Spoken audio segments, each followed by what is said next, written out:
The rain falls hard against the windows of the Manhattan penthouse, each drop a reminder that everything Isabella Moretti once believed about love and loyalty has just shattered into 1,000 pieces. She stands alone in the marble foyer, her hand resting on her growing belly, watching through tear-filled eyes as her husband Marcus walks out the door without looking back. 3 years of marriage, a child on the way, and now, nothing but silence and the distant sound of thunder rolling across the New York skyline. Her father had been buried just 6 hours ago. Don Alessandro Moretti, the man who built an empire from nothing, who commanded respect across 5 boroughs, who trusted Marcus with everything, including his only daughter. And now Marcus has taken it all, the organization, the money, the power, everything except the woman who gave him her heart. Isabella presses her palm against the cold glass, watching the black SUV disappear into the rain-soaked streets below. Somewhere in that car sitting beside her husband is Victoria Ashford, the woman who stole more than just a man. She stole a future. She stole a family. She stole the very foundation of everything Isabella thought was real. The penthouse feels enormous now, empty in ways that have nothing to do with furniture or space. Isabella walks slowly through the living room, her fingers trailing across the leather couch where she and Marcus used to sit together, planning their future, dreaming about their child. Those conversations feel like lies now, beautiful words spoken by a man who never meant any of them. She stops in front of the fireplace, staring at the wedding photograph still displayed on the mantel. Her smile in that picture is radiant, full of hope and trust. Marcus stands beside her, his arm wrapped possessively around her waist, his expression unreadable. She realizes now that she never truly knew him. The man she married was a performance, a carefully crafted illusion designed to gain access to her father's world. The baby moves inside her, a gentle flutter that breaks through her grief. Isabella places both hands on her stomach, closing her eyes, drawing strength from the life growing within her. Whatever happens next, she is not alone. This child, this innocent soul, depends on her, and she will not fail. The phone rings, shattering the silence. Isabella crosses the room slowly, hesitating before she picks up the receiver. The voice on the other end is familiar, gravelly, concerned. Uncle Salvatore speaks carefully, his words weighted with decades of experience. In a world where trust is rare and betrayal is common, he tells her that Marcus has already begun consolidating power, that the organization's lieutenants are being forced to choose sides, that loyalty to the Moretti name is being tested in ways her father never anticipated. Isabella listens without interrupting, her mind racing through possibilities. She knows what her father would want. He raised her to be strong, to think strategically, to never let emotion cloud her judgment. But he also raised her to believe in love, in family, in the sacred bonds that hold people together. That belief feels naive now, childish even. When Uncle Salvatore finishes speaking, Isabella asks only one question. She asks where Victoria came from, how she entered their world, who introduced her to Marcus. The silence on the other end of the line tells her everything she needs to know. Victoria was not an accident. She was a weapon. The conversation ends with a promise. Uncle Salvatore will gather what remains of the loyal men. He will protect Isabella until she decides what she wants to do. But he makes it clear that time is limited. Marcus is moving fast, consolidating power, erasing the Moretti legacy one piece at a time. If Isabella wants to fight, she needs to decide soon. She hangs up the phone and stands motionless in the center of the room, the weight of her father's absence pressing down on her shoulders. Alessandro Moretti was not just a father. He was a mentor, a protector, a man who taught her that true strength comes not from violence, but from wisdom, from patience, from understanding people better than they understand themselves. The memories flood back now, unstoppable. Her father teaching her to read financial documents when she was 12, her father explaining the importance of keeping promises, even when those promises are difficult. Her father walking her down the aisle on her wedding day, his eyes filled with pride and just a hint of worry. Had he seen something in Marcus that she missed? Had he known, even then, that his daughter was marrying a man incapable of genuine love? The questions torture her, but they cannot be answered. Her father is gone, his wisdom is buried with him, and Isabella must find her own path forward.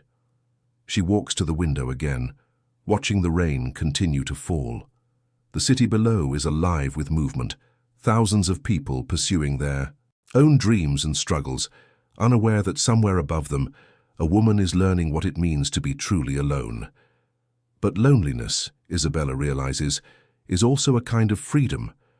Without Marcus, without the pretense of their marriage, she can finally see clearly. The baby moves again, stronger this time.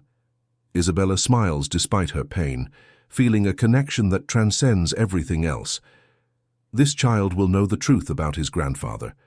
This child will understand what loyalty means, what family means, what love means. And this child will never have to wonder if the people closest to him are capable of betrayal. The night deepens around her, but Isabella does not sleep. She sits in her father's study, surrounded by books and photographs and memories, planning her next move. Marcus thinks he has won. He thinks she will disappear quietly, accepting her fate, raising their child in obscurity while he enjoys the empire he stole. He is wrong. Isabella Moretti is her father's daughter, and her father never walked away from a fight. Check if you are already subscribed to this channel. Every story here is crafted to move your heart and remind you that even in darkness, strength can rise. Subscribe now so you never miss a moment of these journeys. The morning arrives grey and cold, the rain having finally stopped, but leaving behind a city washed in muted light. Isabella stands before the mirror in her bedroom, studying her reflection with new eyes. The woman staring back at her looks tired, wounded, but there is something else there too. Something that was not present yesterday. Determination. She dresses carefully, choosing clothes that project confidence rather than vulnerability. A black dress that accommodates her pregnancy while still maintaining elegance. Simple jewelry that belonged to her mother. Hair pulled back from her face, revealing features that carry echoes of her father's strength.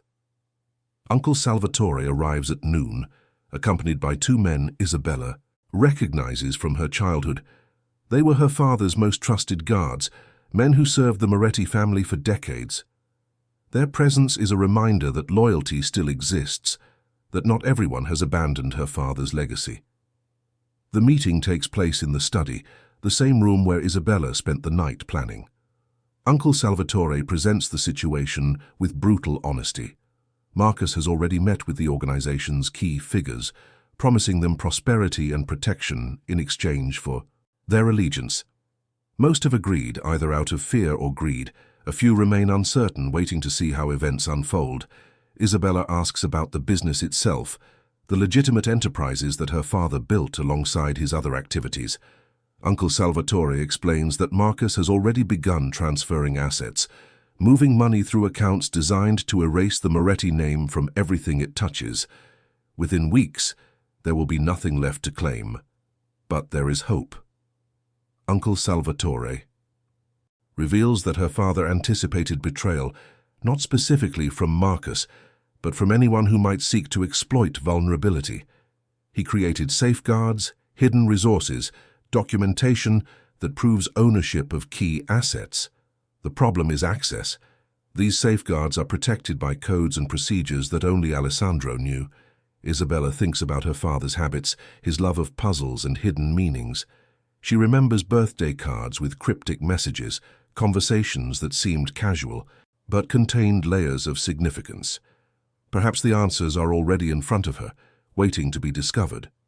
She dismisses Uncle Salvatore with instructions to maintain surveillance on Marcus, to document his activities, to identify anyone who might still be persuaded to remember their loyalty to her father. The older man hesitates before leaving, clearly wanting to say something more. Isabella waits.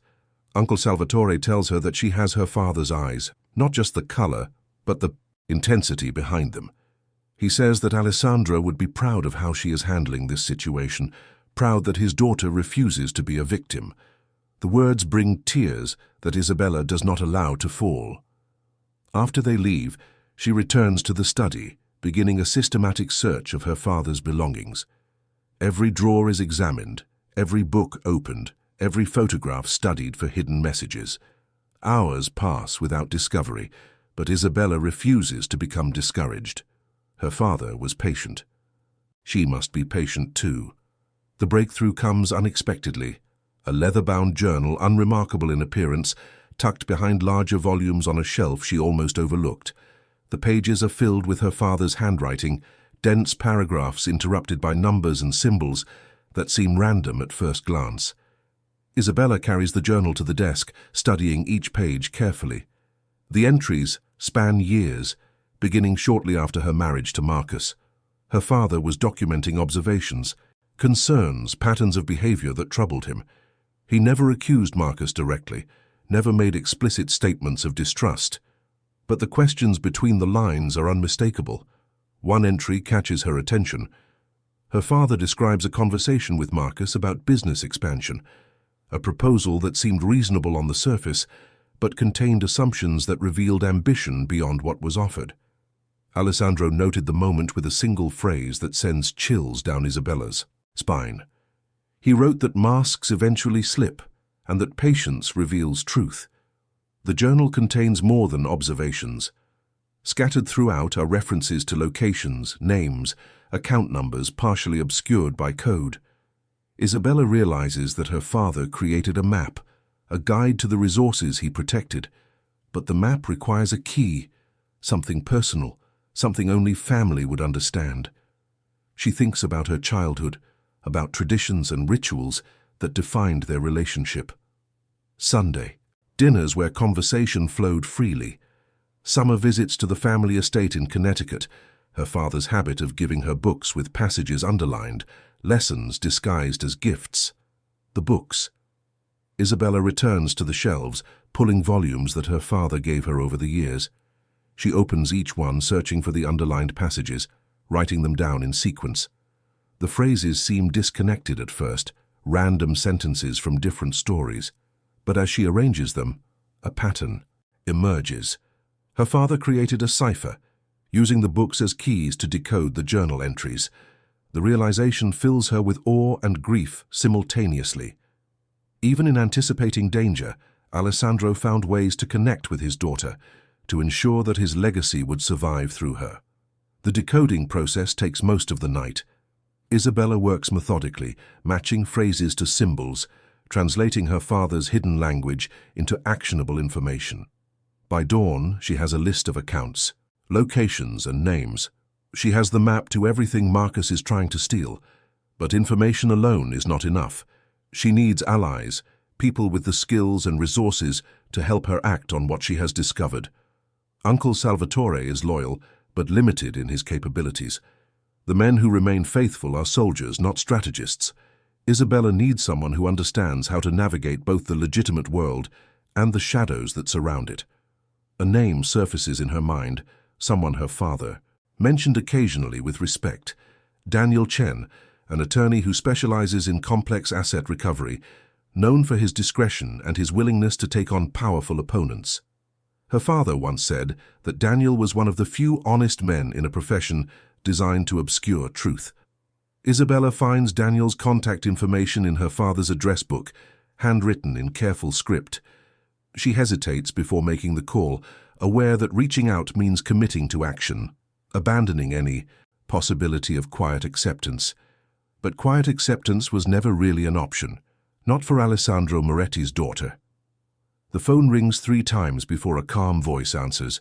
Isabella introduces herself, explaining the situation with precision, avoiding emotional language that might undermine her credibility. Daniel listens without interruption, asking only clarifying questions when necessary. When she finishes, Daniel is silent for a long moment. Then he tells her that he knew her father, that Alessandro helped him once during a difficult period in his career. He says that debts like that are not forgotten. He agrees to meet her that afternoon. Isabella hangs up feeling something she has not felt since watching Marcus walk away. She feels hope. The meeting with Daniel takes place at a small restaurant in Brooklyn, far from the Manhattan circles where Marcus might have eyes. Isabella arrives early, choosing a table in the back where she can observe the entrance. Old habits from a childhood spent watching her father remain with her. Daniel Chen enters exactly on time, a tall man with silver-streaked hair and glasses that give him a scholarly appearance. His handshake is firm but not aggressive, his demeanor calm and attentive. He orders coffee without looking at the menu, clearly familiar with the establishment. Isabella presents her documentation, the decoded journal entries, the list of assets and accounts. Daniel examines everything carefully, his expression revealing nothing. When he finally looks up, his eyes contain something that might be admiration. He tells her that her father was remarkably thorough, that the documentation provides a clear path to challenging Marcus's claims. But he also warns her that the legal process will be long, complicated, and expensive. Marcus will fight with every resource at his disposal, using delay and procedural manipulation to maintain control.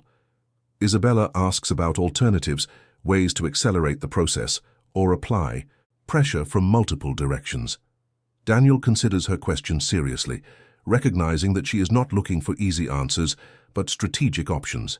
He explains that corporate structures have weaknesses, dependencies on relationships, and reputations that can be leveraged. Marcus may control the organization's muscle, but the legitimate business operations depend on banking relationships, regulatory compliance, and public perception. Attack those vulnerabilities, and the empire becomes unstable. Isabella absorbs this information, her mind already working through possibilities. She asks Daniel if he is willing to help her, not just as an attorney but as an advisor, someone who can guide her through the complexities of what lies ahead. Daniel studies her for a moment, seeing something in her expression that convinces him. He agrees, extending his hand to seal the partnership. Isabella shakes it, feeling the weight of the moment. She is no longer facing this alone. Over the following days, Daniel works to establish the legal framework for challenging Marcus's control. Isabella continues to decode her father's journal, discovering additional resources and connections. The picture that emerges is remarkable. Alessandro Moretti built redundancies into everything, anticipating scenarios that most people would consider paranoid. Meanwhile, Uncle Salvatore provides regular updates on Marcus's activities. The new boss is moving aggressively, restructuring operations, replacing long-time associates with people loyal only to him. Victoria Ashford has become a constant presence at his side, attending meetings, influencing decisions, positioning herself as far more than just a romantic partner. Isabella wonders about Victoria's true motives, whether she genuinely loves Marcus or simply sees him as a vehicle for her own ambitions. The question is academic in some ways. Victoria chose to participate in betrayal, chose to destroy a family for personal gain. Her reasons do not change the consequences. The pregnancy progresses, Isabella's body changing in ways that ground her in physical reality. The baby is active now, moving frequently, making its presence known at unexpected moments. She talks to her child often, sharing stories about Alessandro, about the Moretti family, about the legacy that waits to be reclaimed. She also begins to prepare practically, converting a spare room in the penthouse into a nursery. The act of choosing colors and furniture, of imagining her child in this space, provides moments of peace amid the chaos. Whatever happens with Marcus and the business, this child will have a home filled with love. Daniel calls with news. His research has identified several banking relationships that are vulnerable to pressure. Marcus has been moving money through institutions that have strict compliance requirements. Evidence of the transfers, combined with questions about the legitimacy of his control, could trigger investigations that would freeze assets and delay his plans. Isabella authorizes Daniel to proceed, understanding that this action will remove any doubt about her intentions. Marcus will know that she is fighting back. The conflict will become open and direct. The waiting begins. Isabella continues her daily routines, maintaining appearances while preparing for battle. She visits her father's grave, speaking to him as if he can hear, updating him on developments, asking for guidance. The conversations bring comfort even without responses. One evening, as Isabella sits in the study reviewing financial documents, Her phone rings. The number is unfamiliar, but something makes her answer. The voice on the other end is Marcus, calm and controlled, his tone carrying the confidence of someone who believes he has already won. He tells her that he knows about Daniel, about the legal challenges being prepared. He says that she is wasting her time, that nothing can undo what has been done. He reminds her that she is alone, pregnant, without resources or allies capable of challenging his position. Isabella listens without responding, allowing Marcus to reveal his assumptions and his arrogance. When he finishes, she speaks quietly, her voice steady despite the emotion churning beneath the surface. She tells him that her father taught her to be patient, to observe, to wait for the right moment. She tells him that he made a mistake underestimating her, the same mistake he made, underestimating Alessandro's preparations. And she tells him that their child will know the truth about both of them, about loyalty and betrayal, about what it means to be a Moretti. The line goes silent for a moment. When Marcus speaks again, his tone has changed. The confidence replaced by something harder, more dangerous. He warns her that she is playing a game she cannot win, that the consequences of defiance will be severe. Then he hangs up without waiting for a response. Isabella sets down, the phone, her hands trembling slightly. The threat is real, but so is her resolve. Marcus revealed something in that conversation, a hint of uncertainty beneath the bravado. He is worried, and worried men make mistakes. If this story is touching your heart, leave a comment right now saying, "She will rise from this." Let me know you are with her on this journey. The weeks that follow are a complex dance of legal maneuvers and strategic positioning.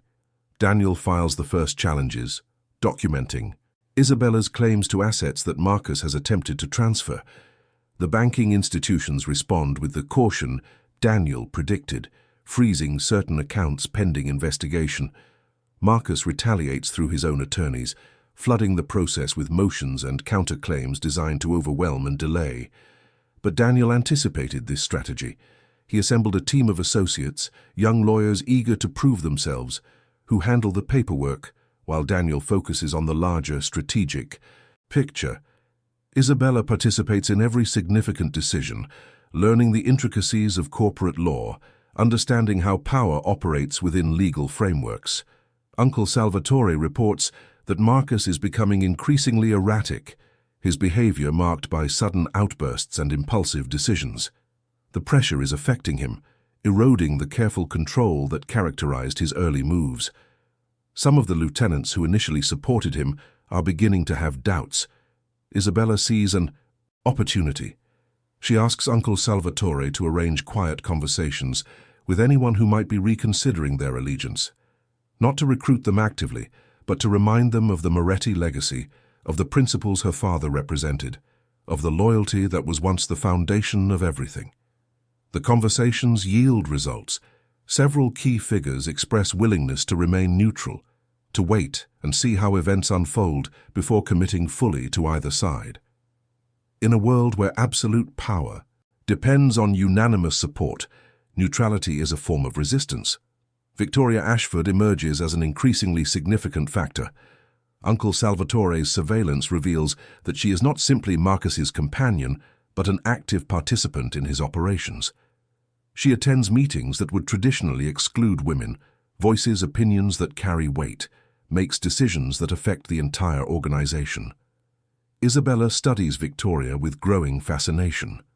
Who is this woman? Where did she come from? How did she gain such influence over Marcus in such a short time? The answers, when they come, are not what Isabella expected. Daniel's investigators discover that Victoria's background is largely fabricated. The woman presenting herself as old money, educated at prestigious institutions, connected to influential families, is actually the daughter of a mid-level accountant who passed away when she was 15. Her education was ordinary, her connections were manufactured, her entire identity was a careful construction designed to gain access to specific circles. More disturbing is the pattern that emerges. Victoria has been involved with several wealthy men over the past decade, relationships that ended when she obtained what she wanted and moved on. She is not just opportunistic, she is systematic. a professional at identifying and exploiting vulnerability. Isabella shares this information with Uncle Salvatore, who receives it with grim understanding. Victoria targeted Marcus, recognizing his ambition and his willingness to betray. She offered herself as a partner, amplifying his worst instincts while appearing to support his goals. Whether she genuinely cares for him is irrelevant. She is using him, just as he used Isabella. The irony is not lost on Isabella. Marcus betrayed her to gain power, and now he is being manipulated by someone whose only loyalty is to herself. There is a kind of justice in that, though it provides little comfort. Her pregnancy enters its final months, the baby growing larger, demanding more of her physical energy. Isabella adjusts her schedule, balancing the demands of the legal battle with the need to prepare for motherhood. She attends prenatal appointments alone, refusing to let Marcus's absence diminish the joy of feeling her child develop. The nursery is nearly complete now, a soft green room filled with books and toys and handmade items from the few people who remain close to her. Uncle Salvatore contributed a mobile that belonged to Alessandro as a baby, a family heirloom that connects generations. Isabella hangs it above the crib, imagining her father's approval. The breakthrough in the legal battle comes unexpectedly. One of Marcus's attorneys makes an error, filing documents that inadvertently reveal the full extent of asset transfers. Daniel seizes on the mistake, using it to demonstrate a pattern of fraudulent manipulation that goes beyond simple business disputes. The judge presiding over the case orders a full accounting, appointing an independent examiner to trace the flow of money and determine rightful ownership. Marcus's legal team objects strenuously, but the order stands. For the first time since her father's passing, Isabella feels genuine momentum. Marcus responds with escalation. Uncle Salvatore reports increased surveillance on Isabella's movements, unfamiliar cars parked near the penthouse, photographs being taken.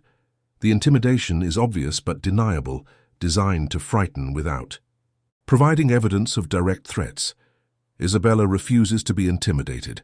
She increases her own security, accepting protection from the men who remain loyal to her father's memory. She continues her routine, attending meetings with Daniel, visiting her father's grave, preparing for the arrival of her child. But she also takes precautions, documenting everything, creating records that will survive whatever happens. If Marcus attempts something more direct, the evidence of his intentions will exist. She will not be erased quietly. The examiner's preliminary findings support Isabella's claims. The asset transfers were executed improperly, without legitimate authorization, using forged documents and misleading representations. The report stops short of explicit accusations, but the implications are clear. Marcus obtained control through fraud. Daniel presents the findings to the court, requesting emergency relief to restore Isabella's access to key accounts. The motion is opposed vigorously, but the evidence is overwhelming. The judge grants partial relief, unfreezing assets that were clearly diverted without authorization. Isabella receives the news while sitting in the nursery, surrounded by the preparations for her child. She allows herself a moment of celebration, tears flowing freely for the first time in months. Not tears of grief, but tears of relief, of validation, of exhausted triumph. But she knows this is not the end. Marcus still controls the organization's operations, still commands loyalty through fear, still possesses resources that can be deployed in ways the legal system cannot address. The battle continues. Victoria makes her first direct contact shortly after the court ruling. She calls Isabella's phone, her voice smooth and confident, proposing a meeting. She says there are things Isabella does not understand, perspectives that might change her approach. She promises information in exchange for conversation. Isabella is suspicious but curious. She agrees to meet in a public location, surrounded by people and witnesses. Victoria accepts the terms without objection. They meet at a busy cafe in Midtown, two women whose lives have become entangled through betrayal and ambition. Victoria arrives dressed impeccably, her appearance projecting the wealth and status she has cultivated so carefully. Isabella wears simple clothing, that accommodates her pregnancy, making no effort to compete on superficial terms. The conversation begins, with pleasantries that neither woman believes. Then Victoria cuts to the point.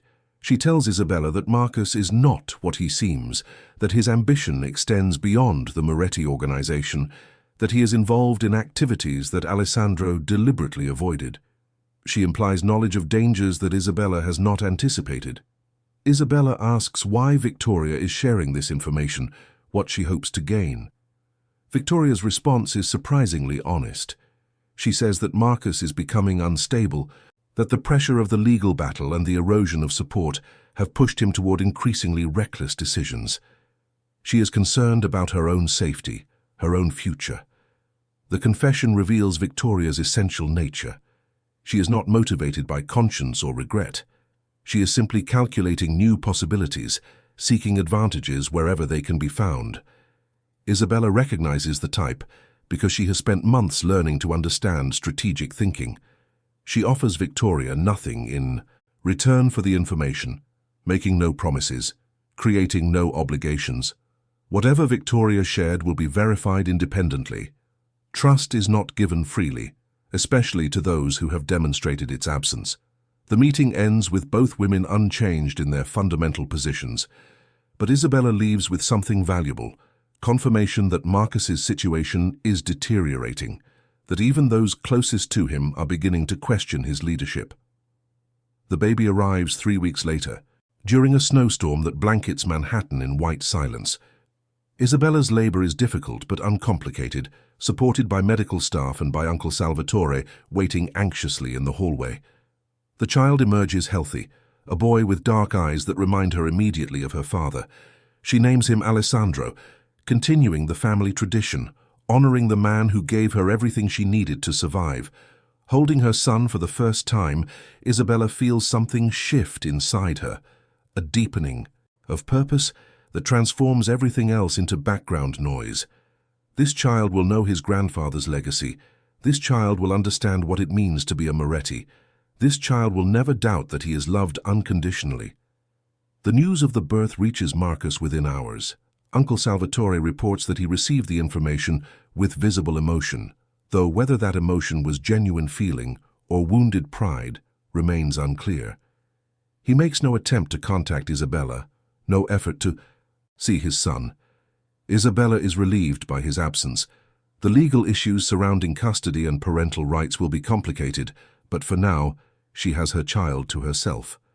The nursery she prepared is finally occupied, the mobile her father once watched spinning above another generation. Recovery from childbirth requires time and rest, but Isabella cannot afford to completely withdraw from the battle. She maintains contact with Daniel, reviewing developments, approving strategies, while simultaneously learning to care for an infant. The dual demands are exhausting but necessary. Daniel reports that the independent examiner has completed the full accounting.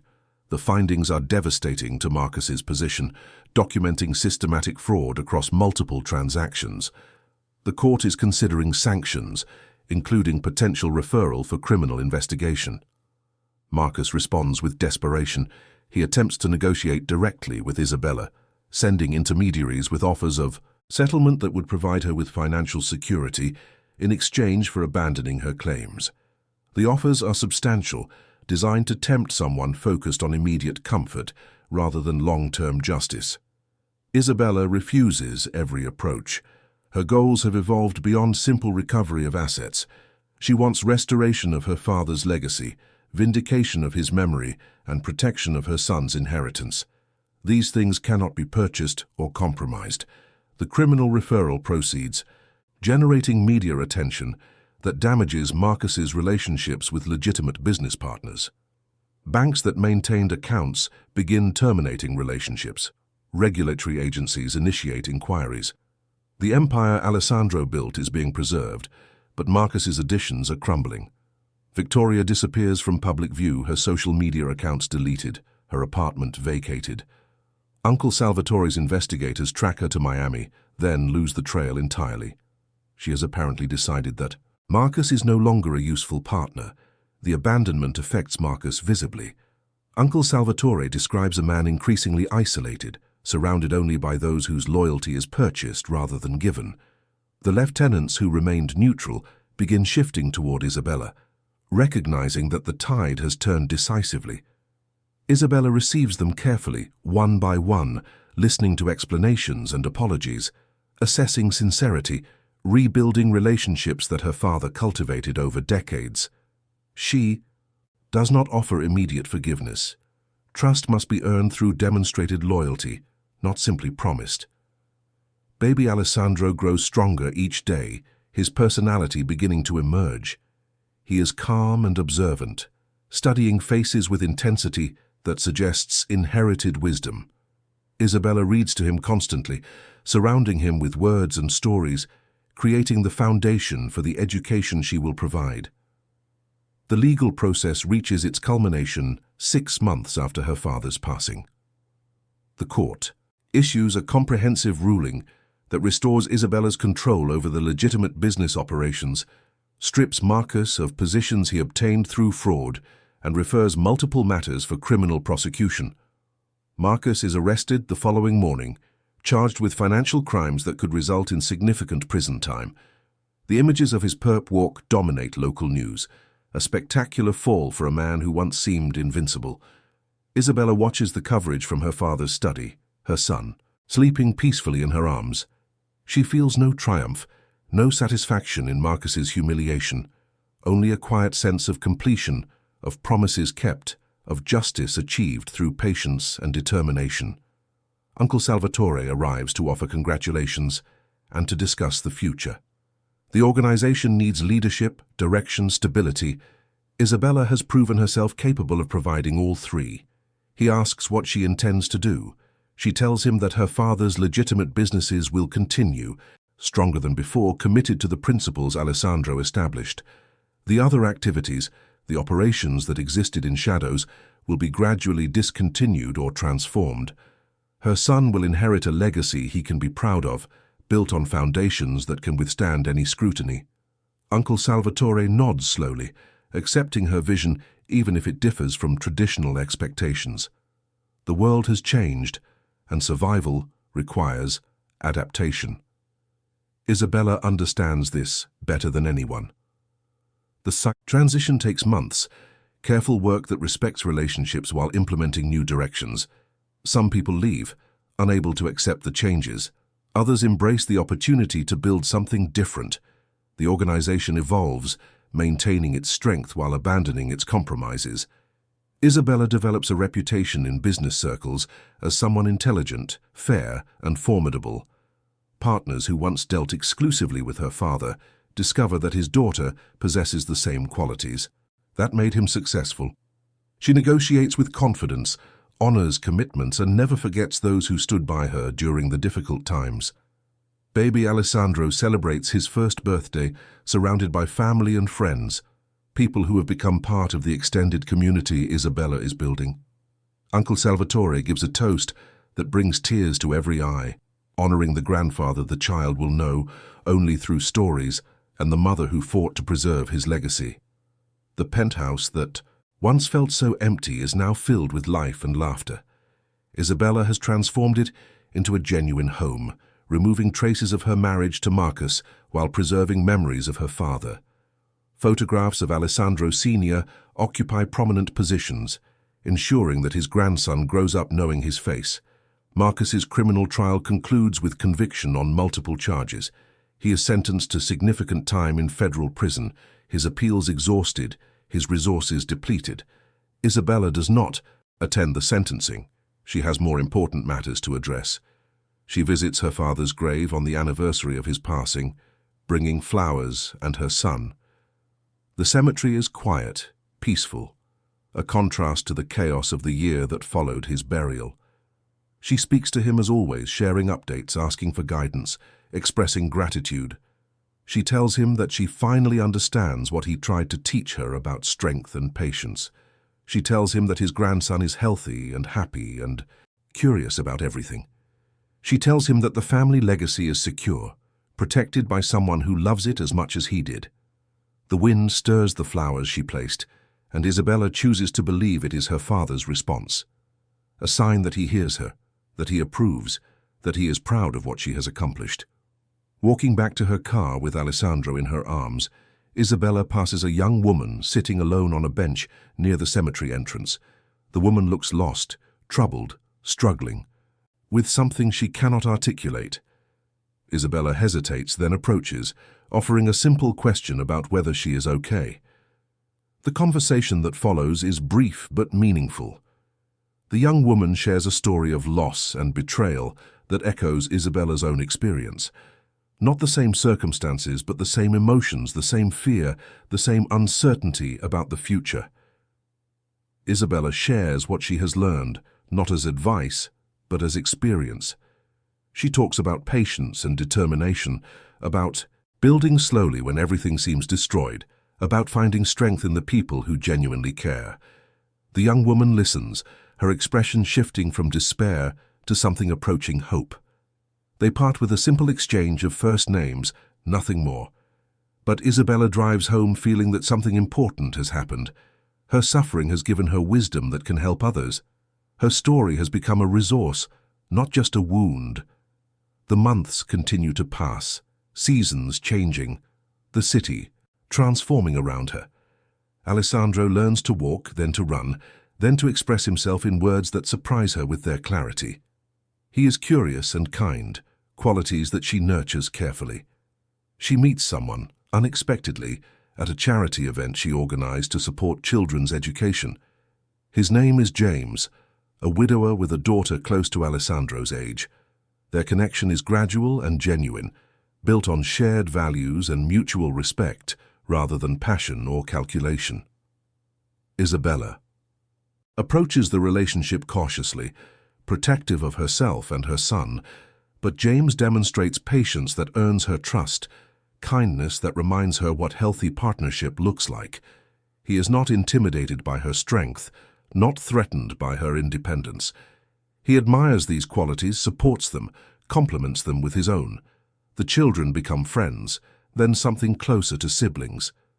Isabella watches them play together, imagining possibilities she once thought closed to her. Family can be chosen as well as inherited.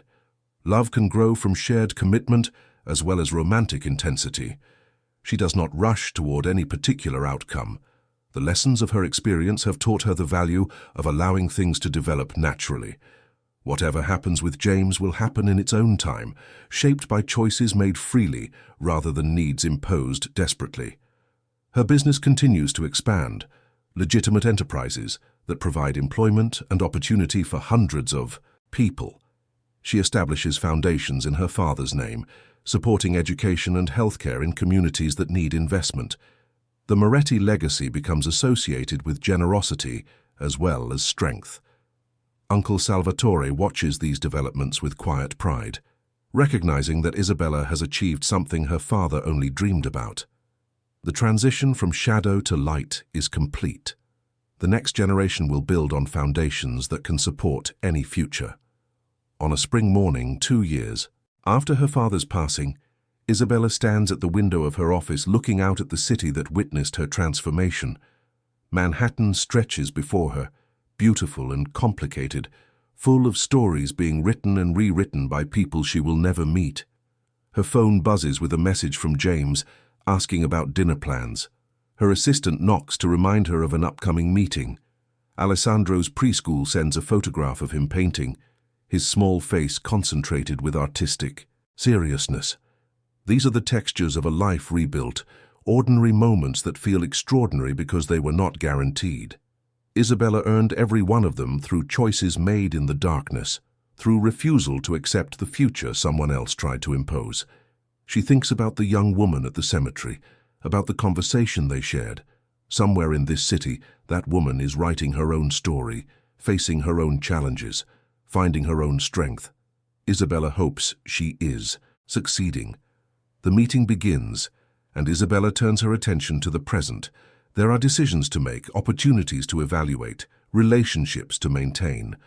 The work continues, day after day, building something that will outlast her, something her son and his children will inherit. This is the legacy she has created, not despite the betrayal, but because of it. Marcus tried to destroy her, and in doing so, he forced her to discover what she was truly capable of becoming. The irony does not escape her, but she does not dwell on the past. The future is too full of possibility, too rich with potential, too demanding of her attention. Isabella Moretti is no longer surviving. She is thriving, and the story she is writing is far from finished. One afternoon, while reviewing documents in her office, Isabella receives an unexpected visitor. A young attorney named Sarah, recently hired by Daniel's firm, asks for a moment of her time. The request is unusual, but something in Sarah's expression suggests importance. Sarah explains that she has been researching the Moretti family history as part of ongoing legal work. During her research, she discovered documents that reveal something Isabella never knew. Her father had been working on a project in the final months of his life, a comprehensive plan to transform all family operations into completely legitimate enterprises. The discovery confirms what Isabella suspected, but never had proof of.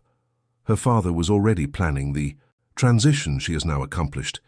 He wanted his grandchildren to inherit something clean, something that could stand in full daylight without shame. Isabella thanks Sarah for the information, her heart full of emotions she cannot fully express. Her father's vision lives on, not because she followed his instructions, but because she made the same choices he would have made.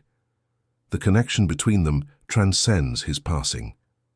That evening she sits in the nursery with Alessandro, reading him a story about a brave knight who protected his kingdom through wisdom rather than warfare. The boy listens with serious attention, his dark eyes reflecting the soft lamplight. She tells him about his grandfather, about the man who built so much from so little, who loved his family above all else, who dreamed of a future where strength and honor could coexist.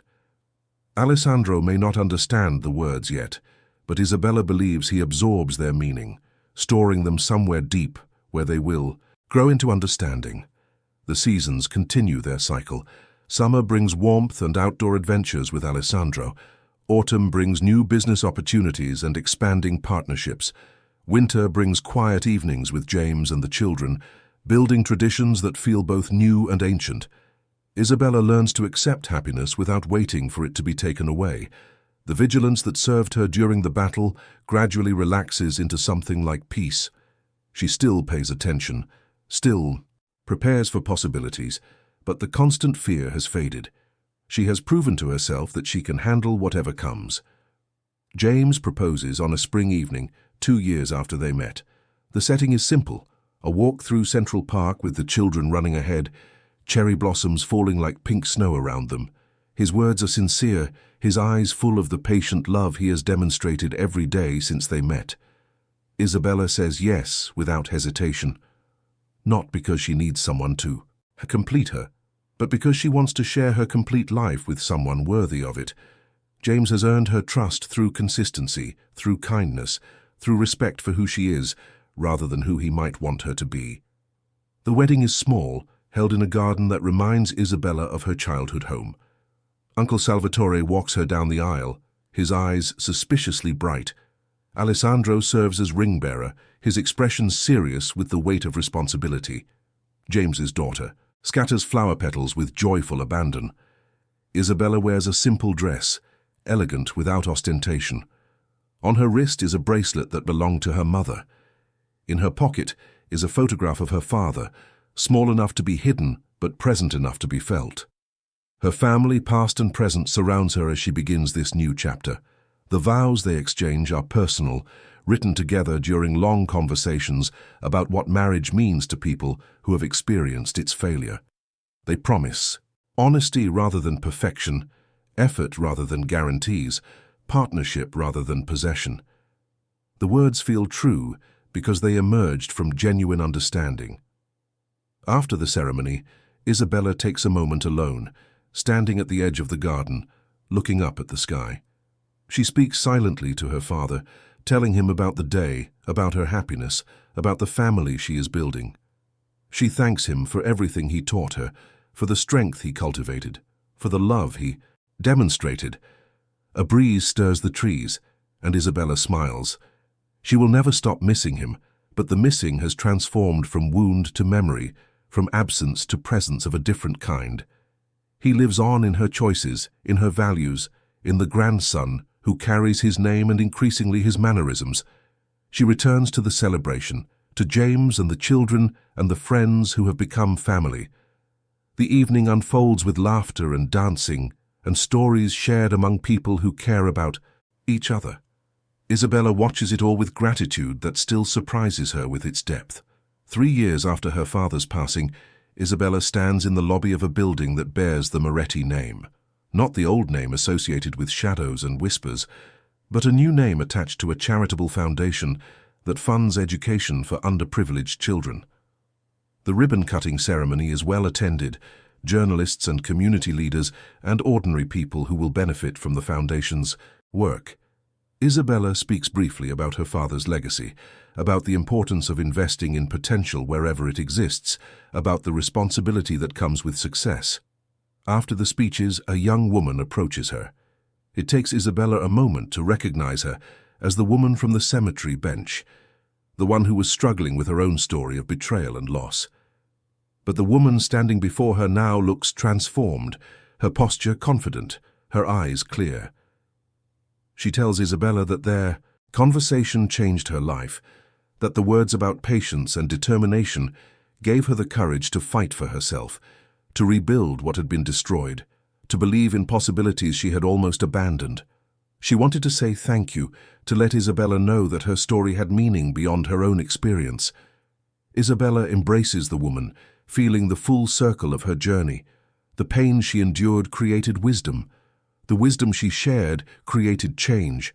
The change rippled outward in ways she never imagined.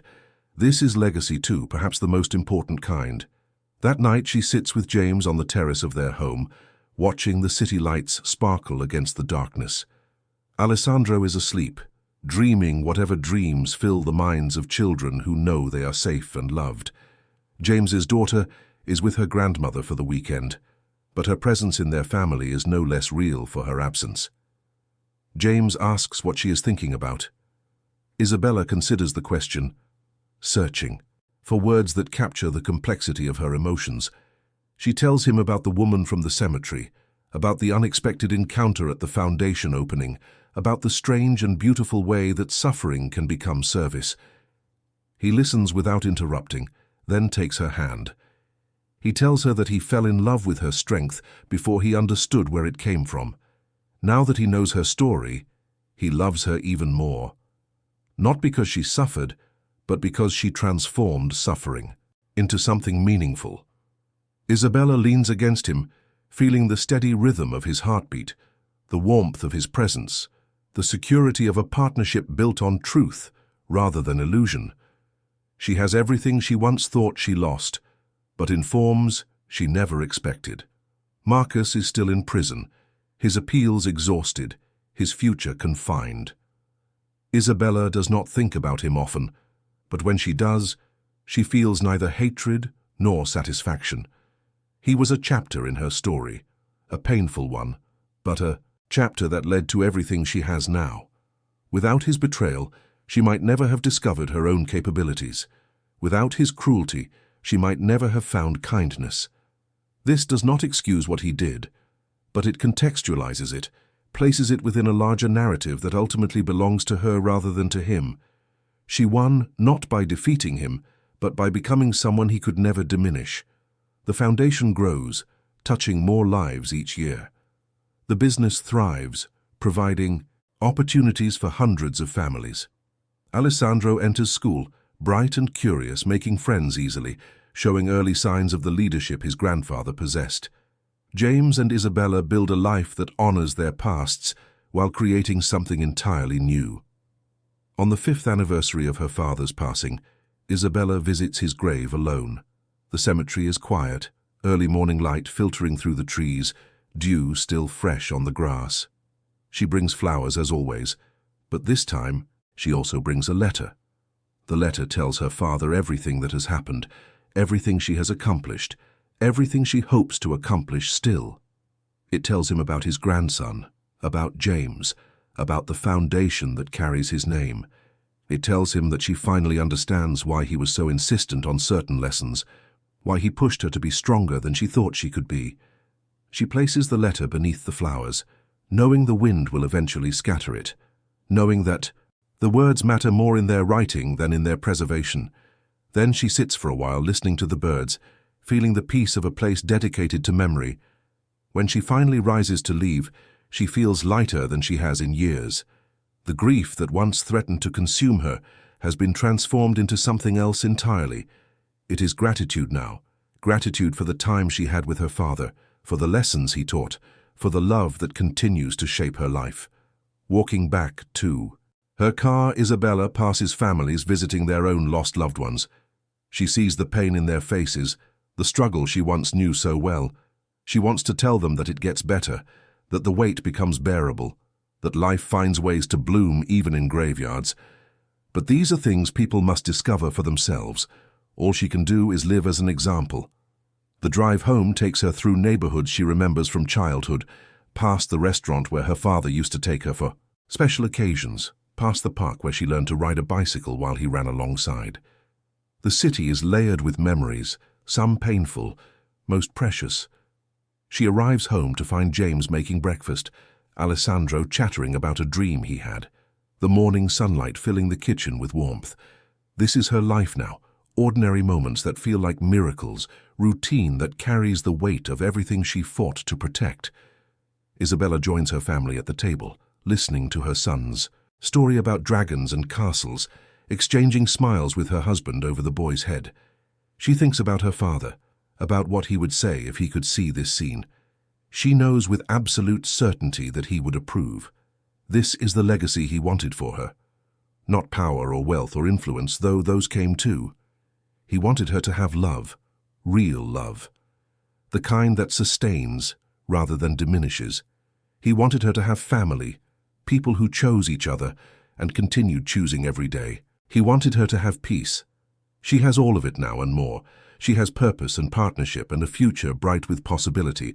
She has a story that inspires others, a foundation that changes lives, a reputation built on integrity rather than fear. She has everything Marcus tried to take from her, transformed into something he could never have given. Isabella Moretti is no longer surviving. She is thriving. And the story she is writing will continue long after she is gone, carried forward by her son and his children, by the people her foundation helps, by everyone who learns that strength can rise from any darkness. If you have watched this far, it is because this story has touched something inside you. Leave a comment right now saying, "I have watched this far." Let me know you are here so I can see who really connects with these stories. And if this journey has moved you, hit that like button and share it with someone who needs to hear that strength can rise from any darkness. Subscribe to this channel so you never miss another story of courage, love, and transformation. This is not just a story about one woman. It is a reminder that no matter what you face, no matter who tries to take what is yours, you have the power to reclaim your life and write your own ending. Thank you for being here. Thank you for watching. And thank you for believing that love, in all its forms, is always worth fighting for.